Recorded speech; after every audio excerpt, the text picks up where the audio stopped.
How's it going, everyone? It is Drago. We got another Fairy Tale 100-Year Quest chapter. This chapter being Chapter 75, Memories of Water. Our cover page this week, we have Aquarius and Lucy on it, and I wonder if this is before Tenro Island, because it has Lucy in her old outfit. Well, this would obviously kind of be before Tenro Island, because they're clearly together as a team, and, you know, she loses Aquarius, but, yeah, this looks like before Tenro Island, because she is wearing her classic outfit. I mean, there's a building in the back that kind of looks like her house, but I wonder if this is like Hargion or something, but I quite like this. It looks like Aquarius is practically taking a selfie because she got like Lucy covered in seaweed and she's trying to like flex about it, like, look at what I did. Overall, I really like this cover. I like that it's like a throwback to older fairy tale and stuff. I like that Aquarius seems to be having the time of her life, that she messed with Lucy, and Lucy is quite upset about it. I really like this chapter cover. The chapter actually starts with the end of last chapter, in the sense of Aquarius showed up to fight Snake Lucy, and Aquarius is really pumped up about this fight. So you get like Natsu shocked that like Aquarius showed up, and the Snake Lucy kind of looks like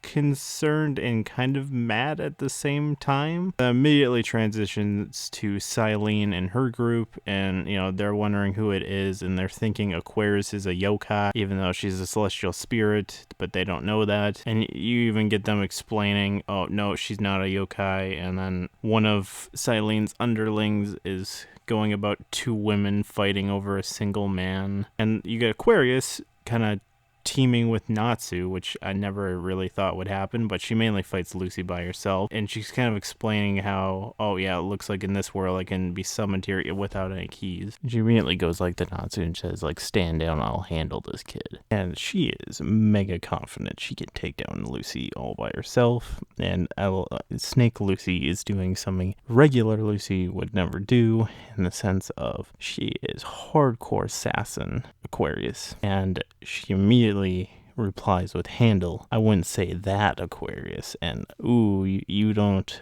backtalk, Aquarius. Oh my goodness. So after a little sass talk, Aquarius immediately kind of does the thing anytime someone is a little bit skimpy, which is kind of funny since her outfit is pretty skimpy.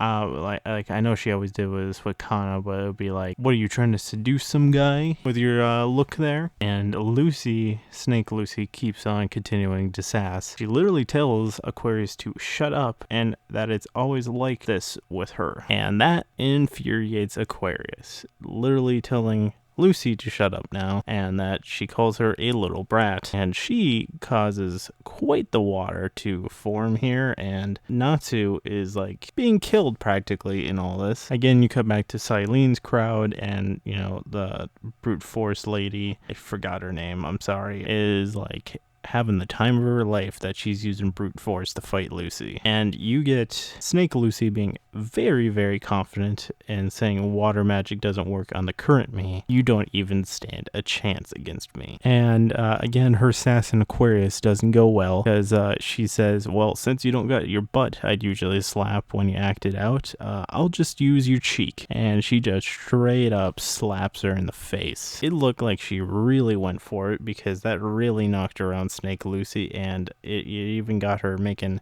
a different face and saying, what are you doing? And it looks like she went to go retaliate against Aquarius by doing a slap, but Aquarius combos back with a second slap. Now, I don't know if this is referencing 100-Year Quest, but she said it's 100 years too early for you to beat me, and she immediately goes in for the mega power slap. And by the way, Natsu is still dying here. You get Snake Lucy looking pretty worried still, and still sassing, but, you know, Aquarius looked like she's going up for that power slap. Well, that power slap actually turned into a power hug. So she hugs it out. Just as a side thing, as I'm looking at this chapter again, you know, like Aquarius' tail is pretty even. Oh my goodness, Lucy's snake tail thing has such a like bulge thing, kind of like where her butt would be, but like, why is it? It's just so disproportionate. So, you know, she hugs Lucy, and Snake Lucy's like, let go, and Aquarius just goes into think back, like trying to provoke Lucy's memories, and she goes, you're a fairy tale wizard. Don't tell me you forgot about Natsu. Snake Lucy is still struggling and stuff. You go immediately back to Silene's crew, and Silene is just laughing like, oh, we did the cliche. And they're trying to provoke memories back by think back, remember. You get Yuko being pretty smug here too. Rest easy, Silene. My witchcraft cannot be broken so easily. I like her smug face too. I quite like the smug face. So you immediately go back to Lucy and Aquarius hugging it out. You get Snake Lucy noticing a different current in the water, and Aquarius explains that the water around her is like a stream of memories, and she says, and I'll quote this, just look, you felt it before, haven't you? This water, this memory. And then you get Snake Lucy recalling Lucy's memories, and as we go flashback to previous memories of Lucy, you go to Aquarius, and don't forget about our bond, which probably out of all of Lucy's spirits, Aquarius's bond is maybe the strongest, because that was a memento from her mother. Aquarius really did care for her mother. She's kind of looking out unintentionally for Lucy, even though she kind of treats her like crap. They kind of settled things with Tartaros, but then they parted ways. So you still get some of the memories and stuff, but you start to see Snake Lucy cry, and it definitely is real Lucy coming out, and she is really tearing up and stuff, and Natsu's finally awake and finally not dying, and he calls out for Lucy, and you see Yuko freaking out that the spell's been undone. I really like this when Aquarius actually does use this water as a memory and undoes the spell on Lucy, because Lucy is breaking down right here. She's crying really hardcore. She cries Aquarius, and they put their heads together, and I love Aquarius. She's just, you are Lucy, and then she's just, yeah. Even though Aquarius likes to hide it and doesn't want to admit she's friends with Lucy, she literally says, we are friends, aren't we? And Lucy replies, yeah. And she immediately still keeps breaking down and saying she's so sorry for hurting Aquarius. I really love this scene right here. Don't really think we've seen Aquarius smile much, but she smiles at Lucy and says, there we go, that's a good girl. But she immediately pulls a 180 and says, but I have to punish you, and she immediately slaps her in the butt, and everyone freaks out about it. And apparently that slap was so powerful that it turned her snake body into a regular body. And I assume this is where that spell completely wore off, because it's like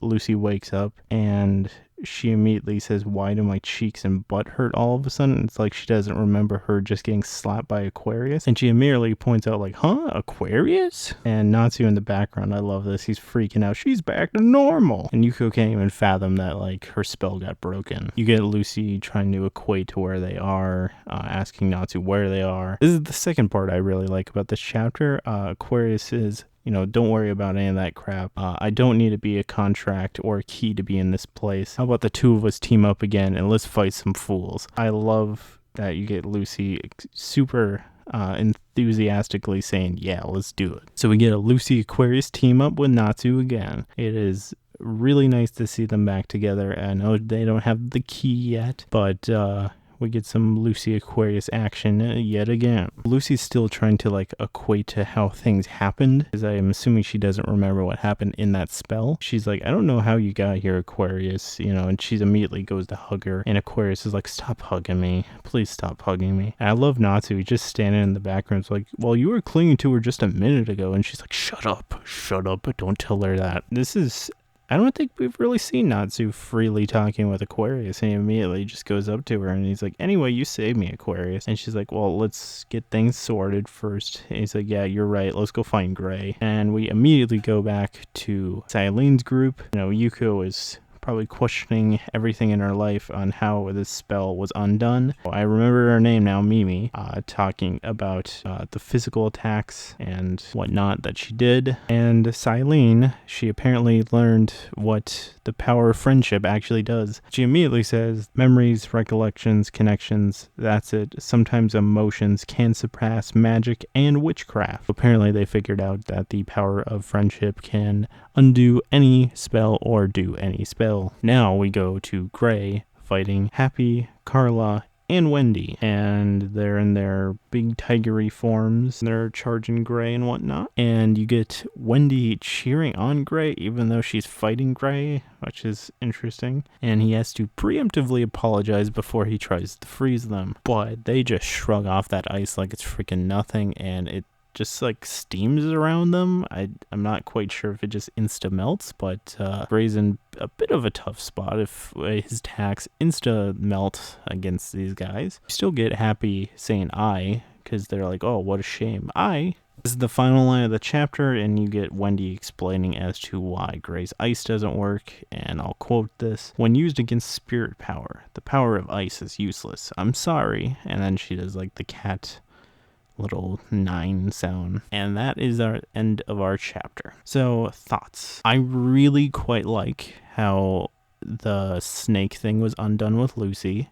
I'm not sure how anyone else is going to be undone, aka Wendy, Carla, Happy, and probably Urza, because at least Aquarius is somewhat made sense in the sense of she used her water to like probably inject the memories into Lucy to make her remember and kind of undo the spell, because Aquarius quite seemed to know what she was doing in that fight. Now, the moments between Lucy and Aquarius I really liked. I liked that you see Aquarius's genuine care for Lucy, how she loves her and doesn't, like, yes, she punched her and hit her and stuff, but she knows that isn't Lucy and she wants to snap her out of it, and you can tell she genuinely cares. And when she finally comes back and, you know, she's crying out for Aquarius, she's like genuinely happy to see her. So honestly, this chapter has maybe some of my, like, just those little bits with the Aquarius and Lucy, those were honestly some of my favorite moments between them. And I do like that you get Natsu kind of